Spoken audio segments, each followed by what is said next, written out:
glad I made it here on time. I flew in last night. The roads were very busy, but I spoke to Motaz, and he actually said, if you're coming, we'll clear all of the traffic today. So that was very kind of him. He took care of everything. The roads were very easy this morning. Before I start, I just want to ask a question. So who in this room has either configured a web server or made a change to a website at any point in their career? Okay, so about half the room.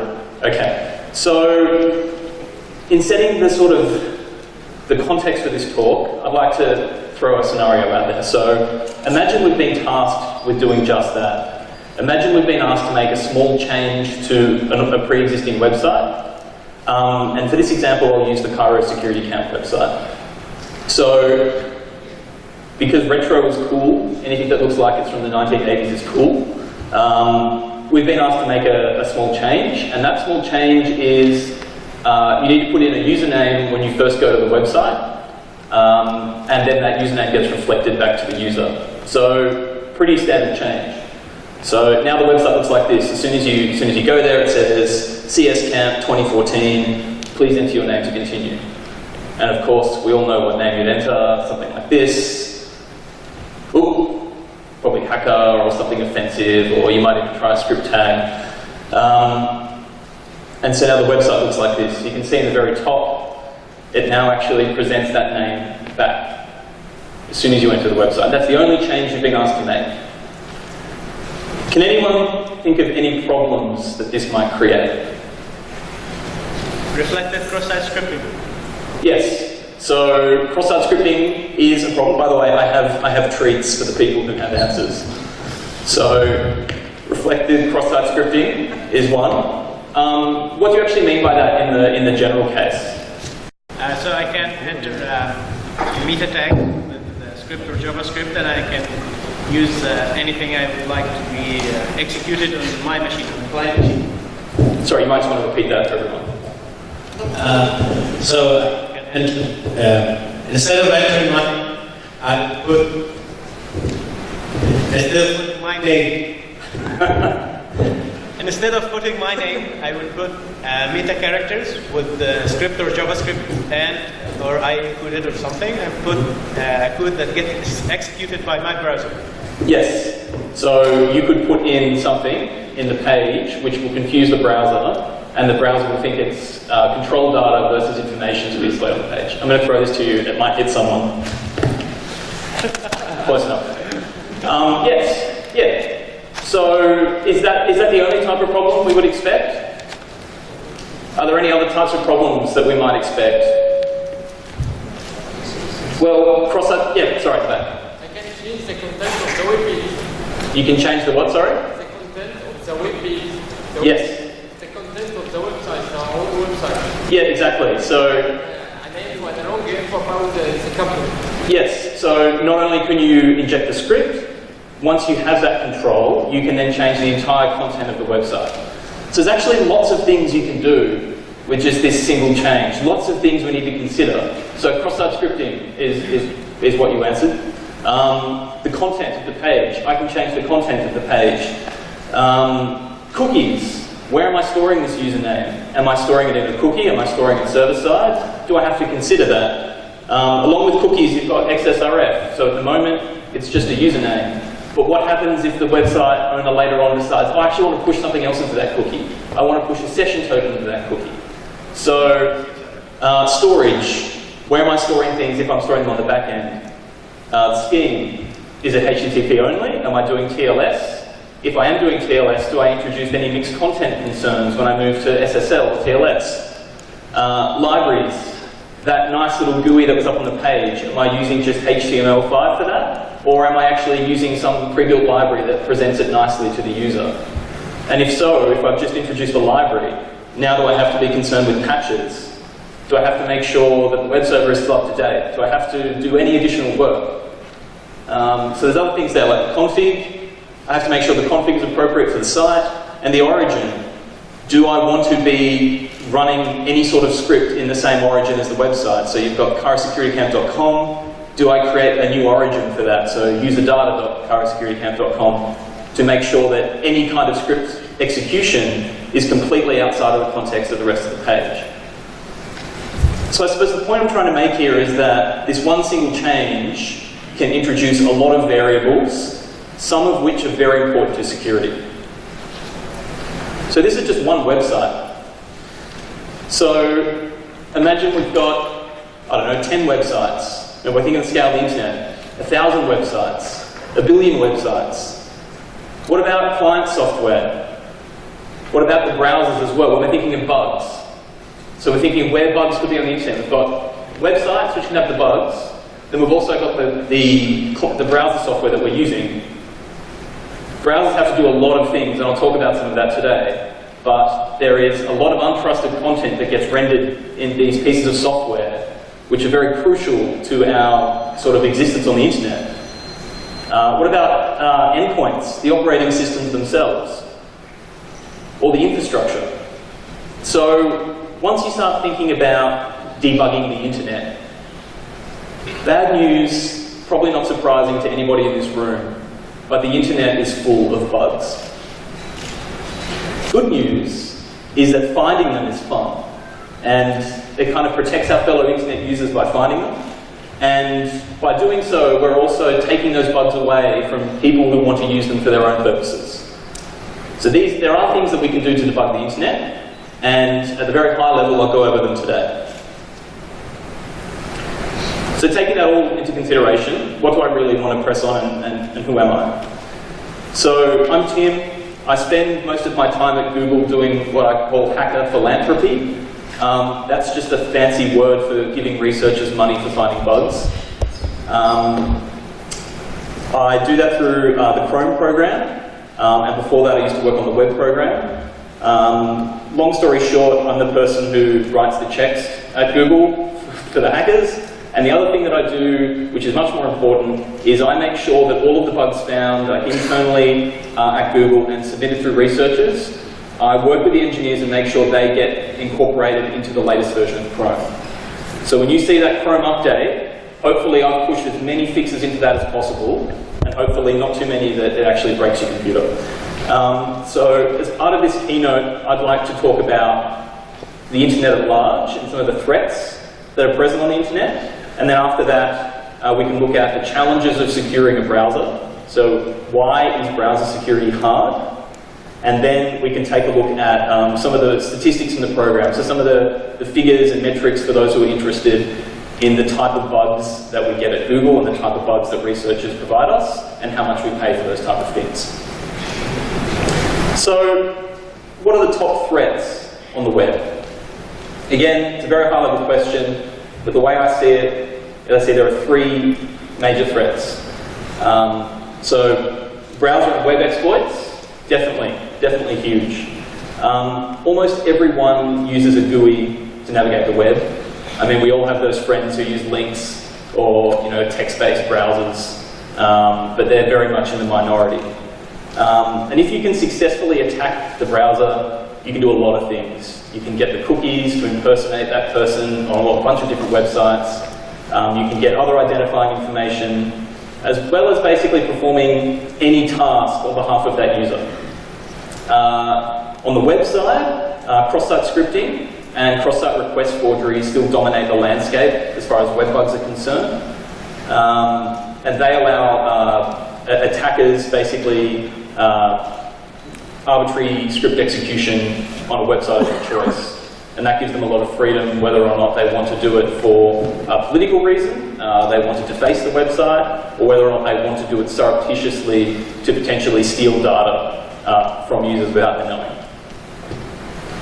Phishing and malware sites, again, it's probably not a surprise to a lot of people in this room.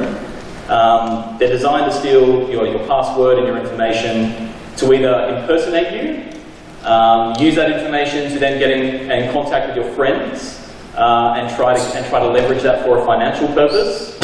Or the other thing that we see is they will try to get into you, specifically focus on your email account, and once they're in your email account, they will then use that to reset other passwords. For example, I'm sure a lot of the other sites that you use, your username for that site is your email address.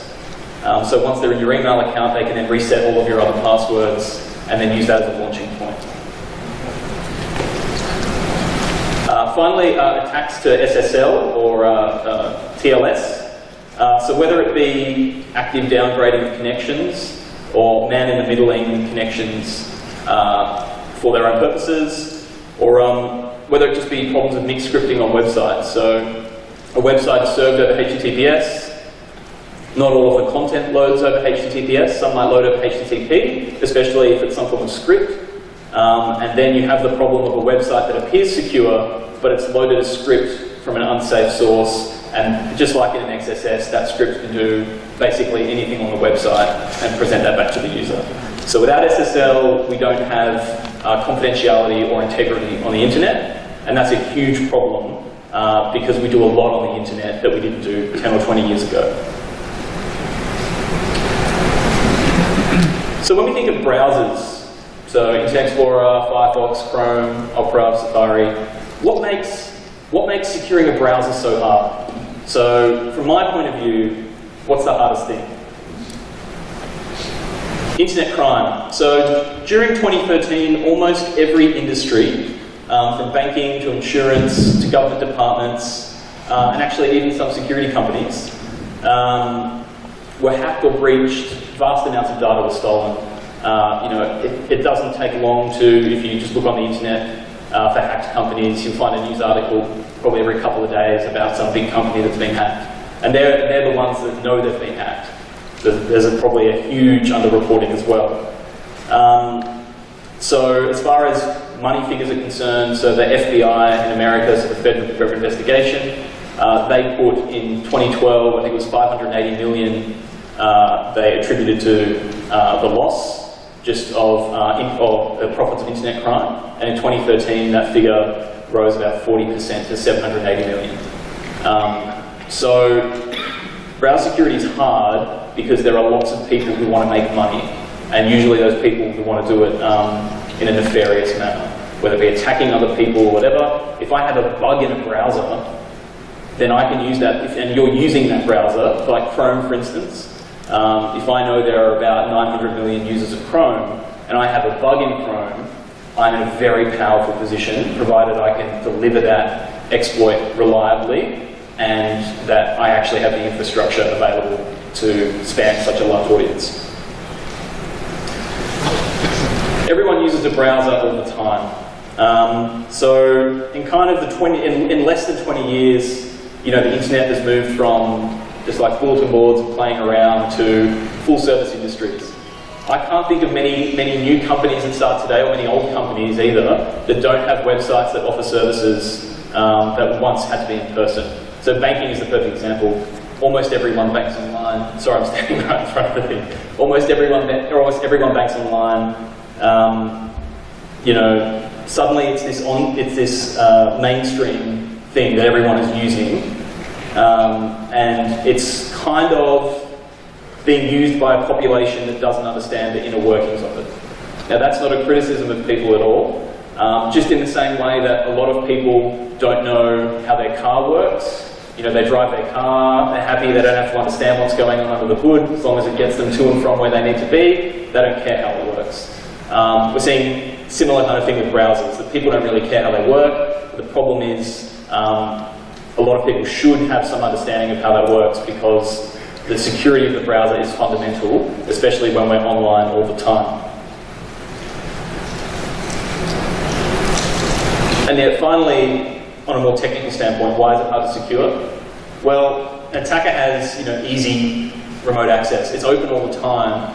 This piece of software is designed to render untrusted content. Like, it's designed to go to potentially hostile websites and make network connections with them, and then pull down the data and then render it locally.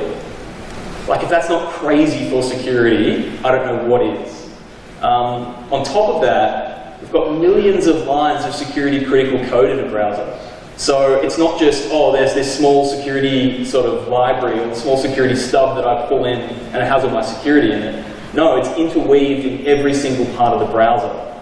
So on top of that, security gets even harder. And then, of course, untrusted content, as I mentioned earlier, it just becomes incredibly difficult.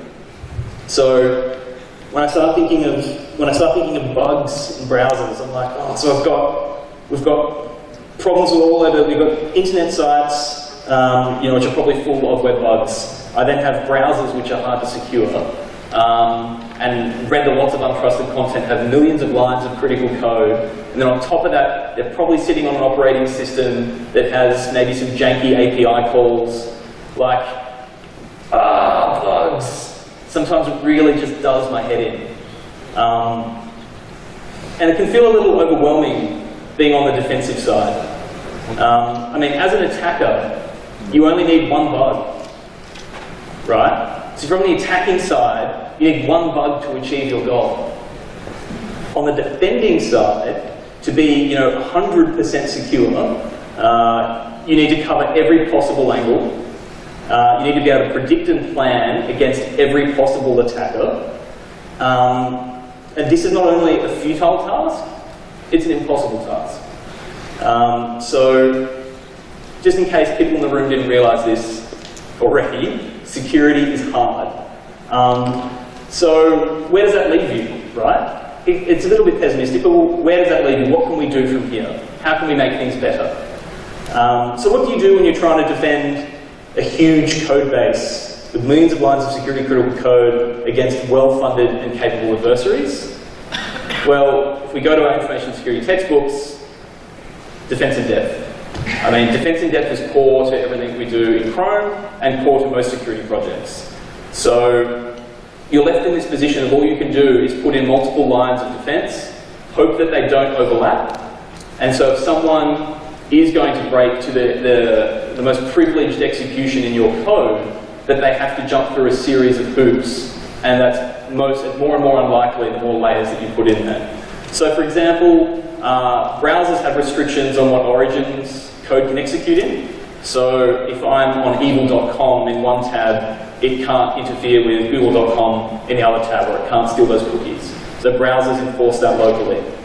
But if those protections fail, or if someone can find a hole in those protections, code execution should be limited to the renderer. So it should be limited to what is working out where the image goes and where the text goes. The code execution should be trapped inside the renderer. If that fails, the attacker can try to escape the sandbox. So then they can execute commands as the same privilege as the end user outside the browser. And then if that fails, the attacker now has code execution on the system. Then there's another layer of defense. Hopefully that user is not running as admin, or is not running as an administrative user. But if that fails as well, and the attacker can have a local privilege escalation in order to get from a standard user to a super user or a system mode, and then in that case, it's game over. I suppose the main takeaway is that you should expect to have bugs. You should expect to have bugs, and you should have some form of defense in depth system in order to make sure that the likelihood of someone getting through all layers of defense is acceptable risk for you after you boil it down. For those looking very carefully, you can see there's a bug in the very top tower. I couldn't get that one, sorry. So what do we do at Google? So internally, we have a lot of fuzzing efforts. We have a security review program where we make sure that new products go through a security review.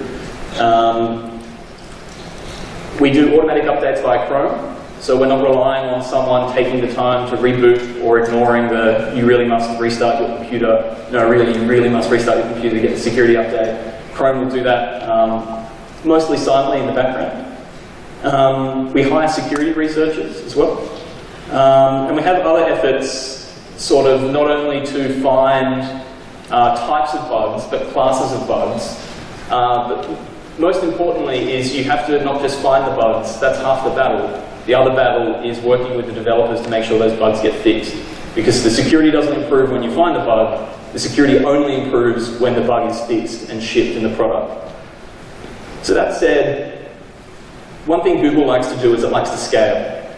So you're working at Google or something and they go, oh, here's a problem, and you have some really elegant solution. And they're like, oh great, so how does that work for 1 million people? Or how does your code scale? And then you usually have to go back to the drawing board and figure it out. So with security, how do you scale your existing security team and reward people for their efforts? The answer, so how do you make sure people who report bugs to you are well looked after and that you reward them for the effort that they've gone to? Cash.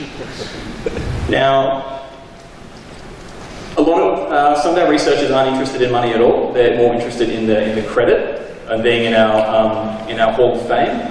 So if you report a bug to us, we have set thresholds of how much we'll pay, and we also list you in our Hall of Fame. And some people actually prefer the listing in the Hall of Fame because then they can use that for their own promotional purposes. They can go and speak at conferences, etc. So I'll give you a brief kind of history of how this all worked, how this all happened at Google, how the reward programs work, and then after that, I'll give you some figures on how much money we've actually paid out to researchers, as well as what type of bugs we see, and the classes of bugs we see both in Chrome and in the web program. So in January 2010, the Chrome program launched. It was a little bit controversial at the time. I've got some quotes later on in the presentation when I talk about industry trends.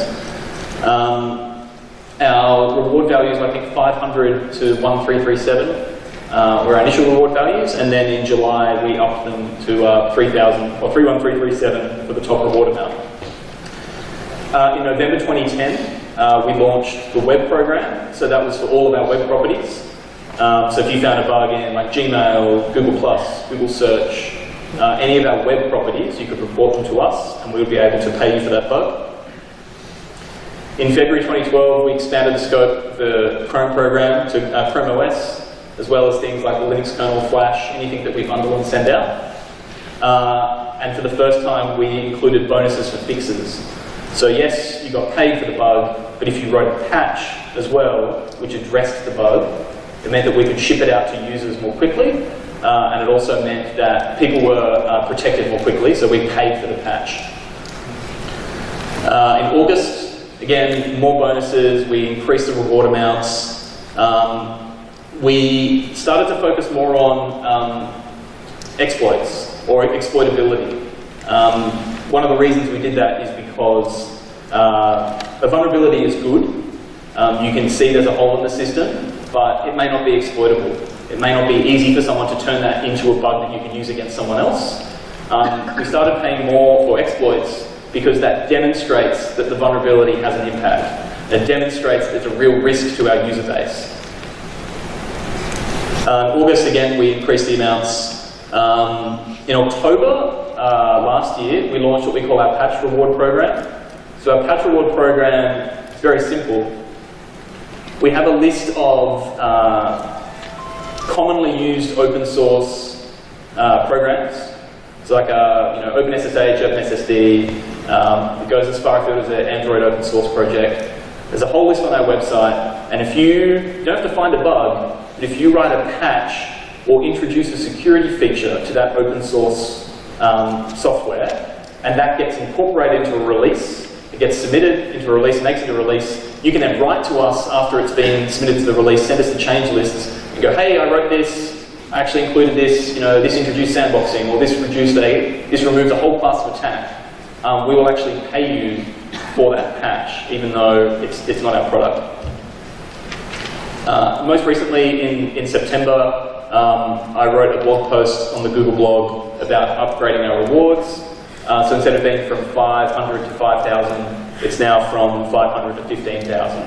And we also pay over 25,000 for bugs which are particularly great, or bugs which are chained, so that you can give me a bug which might be like a report, which might be a series of bugs, which allows code execution outside the sandbox in Google Chrome. And in the last, I think 4 months, we've paid that twice. So we paid 30,000 to one reporter and just under 30,000 to another reporter. So, how much money have have we actually paid out? Because one of the criticisms of these programs are they're not very open with how much money they're actually paying out. They're like, great, you can have these big reward amounts and everything else, but do you actually get people reporting to you? Are the reward amounts large enough? So to put it in perspective, over all of our reward programs, over the last four-ish years, we've paid over 3.3 million US dollars. And for Chrome, that's just over 1.25 million for the Chrome VRP. So we are most certainly paying people. Now I put the US dollars into Google Finance to get the rough translation into Egyptian pounds, but I still didn't think that sounded impressive enough. I'm like, that's a bunch of money. Like it's really, really hard to visualize. So I thought, well, when in Cairo, how can I visualize this? So if you had Egyptian 10-pound notes and you stacked them one on top of each other, how much would it be? That much. So 147 is the top of the tallest pyramid, which I will try to pronounce, but I'm not going to because I'll just embarrass myself. So it'd be 250 odd meters high. So we certainly do pay money out. We certainly are interested in hearing from people who have reports to send through to us. So yes, I've gone from no bugs, no, yes, bugs. I want the bugs, give me the bugs, I'm excited. The sad thing is that this photo only probably has about $8 US in it. So we're paying out all this money, and he was like, I went to my wallet and I'm like, oh, I've got like $8. Can I take a photo? The $5 note in there is just to confuse everyone, to make it look like there's much more money there. But yes, anyway, I'm excited about bugs. So, if it was that easy, why don't a lot of people run these reward programs? Or for anyone in the audience who is a manager in a company and who is considering, well, I should start one of these reward programs. Obviously, I'm not going to put up the same amount of money as Google's putting up, but how much does it actually cost? And what I really want to stress to you is the money that you give out does nowhere near equal the cost of running the program. In order to have a successful program, you really need to be able to detect and prevent issues first.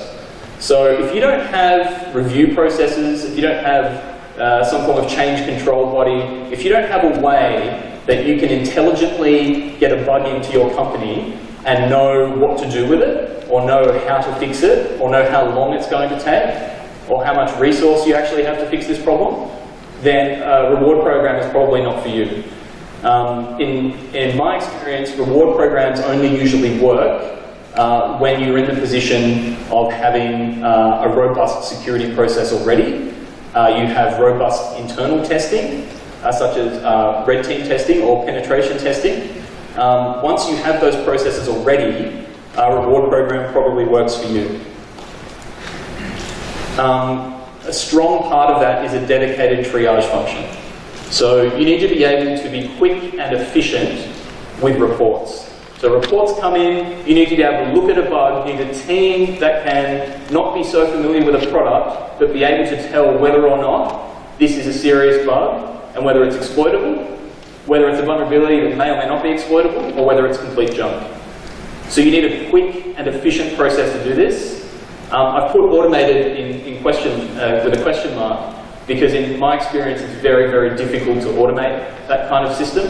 When you have people writing in, telling you about the different bugs. Some people send you YouTube videos of their bug with like some sweet music in the background, and then you kind of have to watch this like 10-minute video and someone opens up Notepad and is like typing to you. Or sometimes it's this beautiful little short proof of concept. It's just like a block of code with nothing else, and that speaks for itself. So automating that can be hard, but you definitely must be quick and efficient, otherwise you won't hear from reporters again. So I want to give you some actual context to that. So here is a breakdown of the type of externally reported web bugs across Google in the year 2013. So as you can see, cross-site scripting and cross-site request forgery are a huge problem. And these sort of percentages across the board actually mirror what we see across industry. So when other people come up and they talk about the type of bugs that they have, the overwhelming majority is cross-site scripting. So that's again, someone being able to inject a script, or someone is taking in user input and is not sanitizing it correctly, allowing people to mistake information or data with control data, giving them control over the page. Cross-site request forgery is a similar class of bug. It allows you to make a request to a website on behalf of the user, unknown to them. Yes, question? Yeah, no, it's not a question. I have been in the Google Wall of Fame for 7 times. You did answer to one of my reports before. I remember your name for that name. I have also been on the PRP reported talent for. Yeah. Sorry, I heard some of that. Yeah, did you hear me? I heard some of that. I didn't hear the end. Okay, I have reported 7 reports in Google for a bug program. Yes. You have answered to one of my reports for. Yes. I remember. How long ago was that? That was last month. My Okay. last one was last month. Okay. That was a 7 report. So regarding the automated part you posted, I want to ask about the firing range by CloudView. The firing range by? Firing range by CloudView, a tool released by Google for web application scanning. Yes. Yes. I'll answer that question at the end. But for now, I'll just quickly go through the rest of this. Sure. Yes, remind me at the end. Thanks. So cross-site request forgery again is a similar type of bug. Again, mixed content is when you have, as I was saying earlier, you are loading like scripts over HTTP, but the page is HTTPS, which again violates the integrity of the HTTPS anyway. The other category includes things like remote code execution, auth bypass, SQL injection, some of our acquisitions that use SQL. And there's also another other category which isn't on this slide.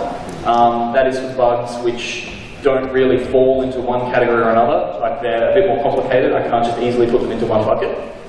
The big info leak grayed out section on the back, the reason that's up there and why it's off to the side is that it's kind of debatable as to whether these are actually bugs. Because the type of info leak I'm talking about, for example, would be, let's say you're running Apache, and on your 404 page, it discloses the version of Apache that you're running. So it's varied by the textbook, it's an information leak because it is disclosing the version of the software that is running. But in reality, if the version is fully patched, it's the latest version, there are no known security bugs in it, it's debatable as to whether that's a bug. So we file those anyway because I think it's good to just have that information. And so that's why that category is quite large and why it kind of keeps growing. On the Chrome side, again, see the scale here, we're looking at around 500 XSS and everything else is under 100. So cross-site scripting is a huge problem. On the Chrome side, these are the 6 months from April to September 2014. You see the scale is quite different. No surprises there to anyone who does any form of application-based security research. Use after free UAF is a big problem in comparison to the rest, but we have a lot of efforts, like we have a lot of fuzzing efforts. So cluster fuzz, which is affectionately named fuzzer that we run internally, has about 3,000 cores focused on these types of problems. Again, we have out-of-bounds read, integer overflow, uninitialized memory, type confusion, but the scale is completely different. There are also other categories that aren't shown, so there's like spoofing, buffer overflow, information leak, and there's another other category as well, which is kind of a ragtag bunch. So usually a fair question I get around about now is how come you have such a problem on the web?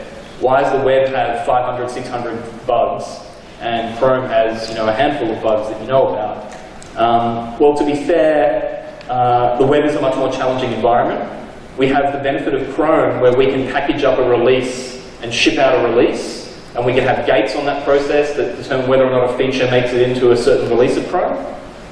With the web, it's constantly evolving. There's no kind of real milestone of release. You've got different teams pushing different projects all the time. It's very dynamic by nature. It's very easy to update. Almost everything server-side. So it's very, very dynamic environment. So you would expect more types of bugs. Also, as sort of HTTP has grown, you would expect that it wasn't really built with security in mind. So a lot of the problems are kind of artifacts of the way that the web is architected. So just some trends from the inside. What do we notice? So we've done a focus shift from vulnerability to exploits. As I said earlier, we want to focus on exploits because an exploit is a demonstration that a vulnerability has impact against a user. So our program has started to reward more for exploits and less for vulnerabilities. It's just a way for us, it actually helps us significantly with the triage. If you have an exploit, then you can immediately determine the impact. Our cache reward amounts are based on impact. Again, that leads back to exploitability. It can be kind of rough. As I'm sure you've submitted bugs, as you said, to our program in the past.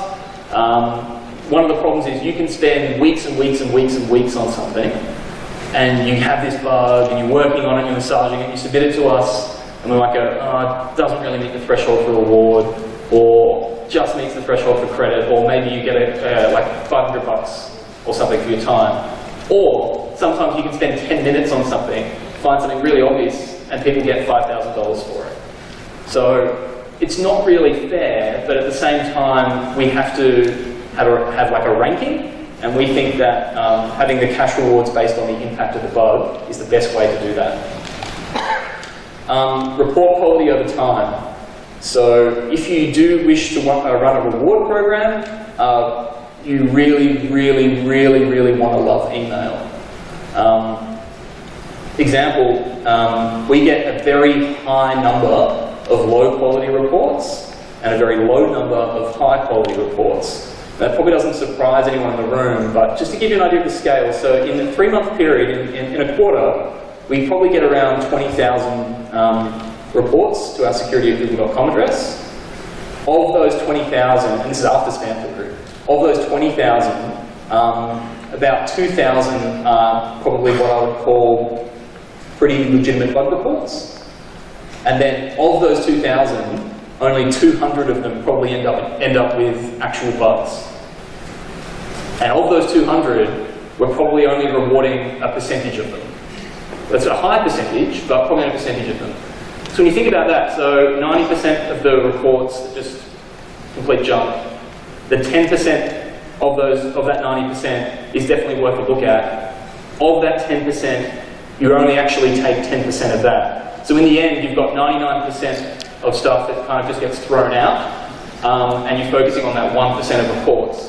So the problem is, it's very, very hard, as I said, to automate this problem. So you actually need to have people looking at it. People can burn out very quickly because it's a very, very tiring, very hard job. Another kind of trend we notice internally is that raising the reward amounts increases bad reports. So it might sound really obvious, but what we found that happens is when we raise the reward amounts, we don't actually get an increase in the number of valid reports. The number of valid reports actually seems to remain pretty stagnant, but we do get a significant increase in the number of invalid reports. Another thing that's very important is to keep the focus on the top reporters. So it's very easy in this world where you're getting all of this email to just quickly burn and churn and throw things out. It's very important that you don't lose focus of the handful of reporters who are reporting really good bugs to you, and you should really focus your program on those reporters. As far as industry trends are concerned about bug bounty programs, in 2010 when we launched this, this is a quote from I believe it's Dave Forstrom from Microsoft at the time, saying that we don't believe that offering compensation for vulnerability information is the best way we can help protect our customers. That's one of the nicest things that people said about us at the time. A lot of companies didn't feel it was the right thing to be paying hackers paying them money for basically performing a penetration test of your software. So that said, respected vulnerability hunters like Charlie Miller at the time was very much in favour of this type of program, but was saying that the reward values were far too low. But in our defence, it's very, very easy to raise the reward values. It's very hard to lower them once you've raised them. So I think we just took some time to mature and get to the high values around today. So how does it look today?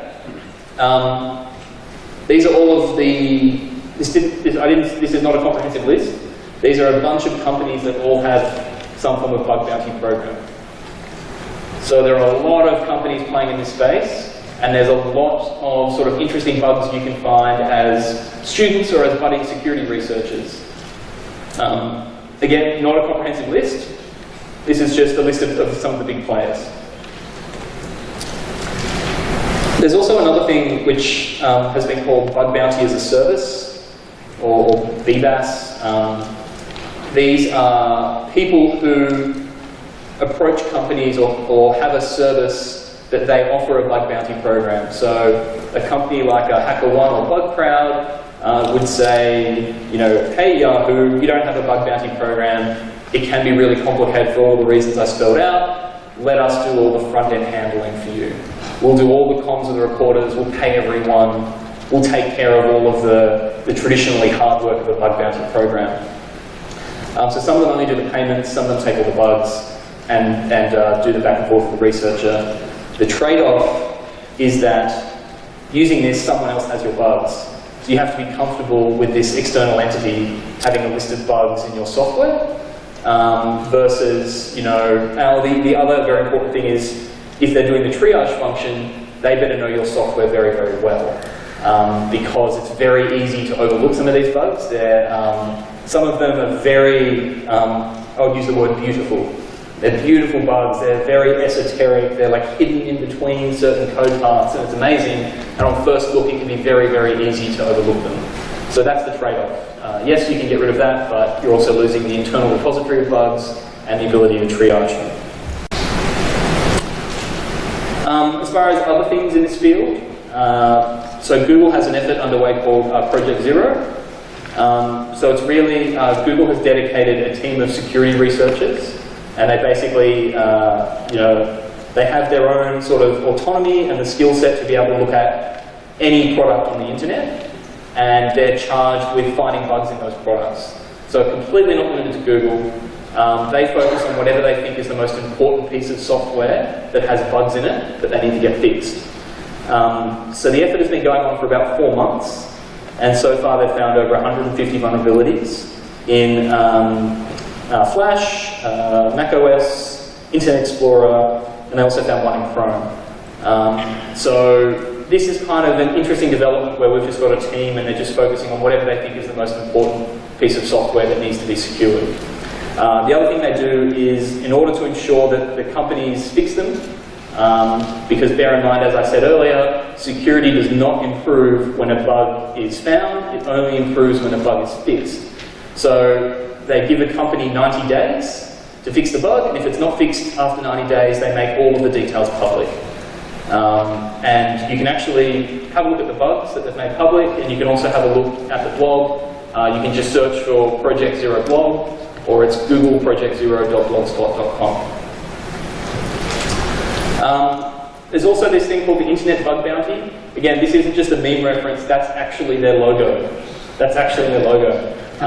So this is a collaborative effort by companies. Some companies are funding this thing called the Internet Bug Bounty Program, and basically it's designed to cover situations where there isn't a bounty offered for a particular piece of software, but that software is still very important, is used a lot on the internet, or is perceived to be very popular and important. So this group will pay you for your bug, even if there is no reward program that covers your bug. So it's kind of an interesting model. I think they've been going now for about 6 or so months. I don't have much more data on them, but it's certainly out there. So, I've spoken a lot about bug bounty programs. I've hopefully spoken to the managers in the room who see this presentation and go, oh, I'm interested. And I've given you some of the caveats of what you should really look out for if you do want to do one of these. But for everyone else in the room who's a developer, a student, a hacker, someone with free time on their hands, what can I do? Like, what can you actually do in terms to either increase your skills or get involved in this space? So, the first thing I would recommend is whether you are an InfoSec manager or whether you are a vulnerability researcher, you need to bring an attacker mindset to the table. Especially when looking at your own code. So if you are a manager, you might actually have these skills in-house. You might have people who work for you who have this mindset, but they don't really have the time to go on hunts. It's really, really important that you make time for your people in order to do this. If you're a vulnerability researcher, or if you're in a penetration testing service, there are lots and lots and lots of penetration testing services out there for information security managers. Again, a penetration test, if you don't have the funding that you need to fix your security problems, getting the funding for a penetration test is usually a very good idea, because you can use that as evidence that there is a significant problem here. These people were able to break into our systems that can help you secure the funding that you need. For those of you who are students or just general enthusiasts, I mean, if you don't know it, learn it. I mean, it's very, very, it can be really hard to kind of crack the security field. And I think coming here today, for those of you who are relatively new to the security field, is a very important step. Check out websites, get on Twitter, follow the right people. It's actually not really fair I say that because I'm not on Twitter. But, get involved in an open source project. Find something, learn something. If you don't know about it, it's completely cool. You can usually approach most people in the security industry and go, I don't know what that means, please tell me more about it. Or, I heard you mention XXE. What is that? I've never heard of that before. So please feel like you can talk to people, especially at this conference. Like, that's what's great about this type of events. Saying that, I also realise it's easy for me to stand up here and say those type of things. It's really easy for me to stand here and say, yeah, get involved, like, just go hop on an open source project. And I really want to encourage you to all be passionate about security. And it's very, very hard to kind of crack into the field. So what I want to leave you with today are some tutorials and some code labs that you can go to help improve your hacker skills, especially on web applications. So one of them is this fake search engine called Bobazillion. It's kind of a play on Google. You can go to the link at the bottom, so bit.ly/learnxss. That will give you a good understanding of cross-site scripting vulnerabilities, which is a huge, huge problem. Once you have the basics of understanding how cross-site scripting works in certain scenarios, then there's a war game. It's like a level-based game. It's pretty cool. I like it. There are 5 different levels, and they all require you doing different types of attacks to get past each level. Again, xssscan.appspot.com. That's a good one. And for those of you who are like, oh yeah, I know XSS. Yeah, I'm all over that. I do it in my sleep. There's something called Gruyere. So Gruyere is named after the Swiss cheese, mainly because it's very holy, like the application is. Lots of holes in it. So Gruyere is a AppSpot-based code lab. You go to that website, it gives you a unique instance. You can keep coming back and forth to it, and that will teach you a lot more, not just about XSS, but about a lot of different types of web bugs. Now, if you forget all of those, they're all on this site. So infosec.rocks will give you a list of all of those code labs. It'll also provide some other info regarding, there are actually some cool things for kids that you can do as well. So one of the things that I've written up there is how you can teach your kids about key exchange, Diffie-Hellman key exchange. Now, I know that sounds really terrible, it might sound really boring, but I actually think it's really cool and fun. You use like food colouring dye, and you mix them, and you have like this party scenario. Anyway, check it out. I think it's cool. And with that, that's basically it. Thank you very much for having me here. And if you have any questions, I would love to take them. Thank you.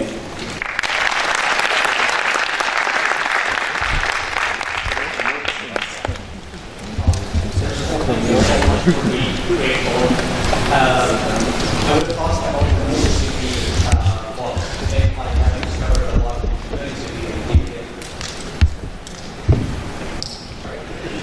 if I have discovered the bug which is very severe in these days, most probably, I wouldn't say me, or most probably I would have paid into the, sell it to the underground program, or I can sell it for a government, which is maybe like a $50,000. Yes. So the question is, how is your team keeping track of the 0 days bug, which is not reported to your team or sold into the underground forum, or the companies which is doing the research like building or something like that. How do you keep track of this? Are you paying for this bugs? Are you buying from these forum or what? Right. Some of the companies do that. Yeah, sure. So there's a huge amount of it. There's like 4 questions there. The first one relating to how do we compete with governments, or how do we compete with industries who particularly attract security researchers through large payments. So I actually there's a really, really beautifully legal answer on our website, but I will try to paraphrase it for you. If you look at the frequently asked questions under the reward program, there's a wonderful little thing about why the reward amounts are different and what we do about it. But the shorter answer is it's very difficult. When someone's primary motivation is money, we will never get that bug. So if somebody is only interested in making money, there are other avenues for them to do that.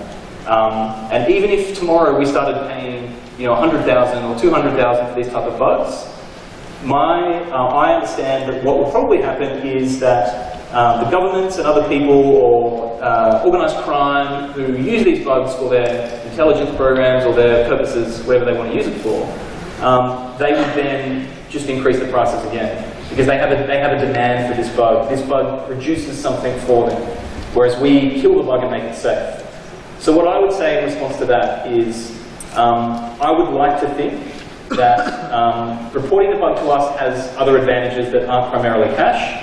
One is we get to fix the bug, and you don't have to worry about who that bug was used against and why it was used. And that's something that you really have to consider. If you're selling to these governments, you don't actually know what they're using the bug for. Like, they can tell you one thing, but you don't actually know how that bug is being used, and you have to be okay with that as well. The other thing, the reason why the money is more, is because they're buying your silence. So when you sell to these people, you can't actually usually disclose the bug. You can't tell anyone that you've sold to these people. And you have to be okay with that. Again, it's a personal decision. But from my standpoint, by fixing the bug, by submitting it to Google, you can rest assured that it's a bug probably taken out of the hands of someone else. You'll get a quick fix. You can go and publicly talk about it. You can go to DEF CON and do a talk on your amazing bug. You can get that PR value, and sometimes that's actually, for people who are motivated primarily by money, that's more valuable to them. So it's a decision that the bug reporter has to make. You don't have a process to follow up and monitor the forums that are setting these goals, like some companies do. Right. As far as I'm aware, we don't do that because we're focused on the bugs that we can eliminate. So yes. It's okay. Yes. Why Google doesn't accept the open redirection vulnerabilities in all applications?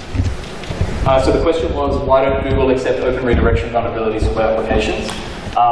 Again, this is very complicated. We do in certain scenarios, but in scenarios where we don't feel as though there's actually a vulnerability, we don't.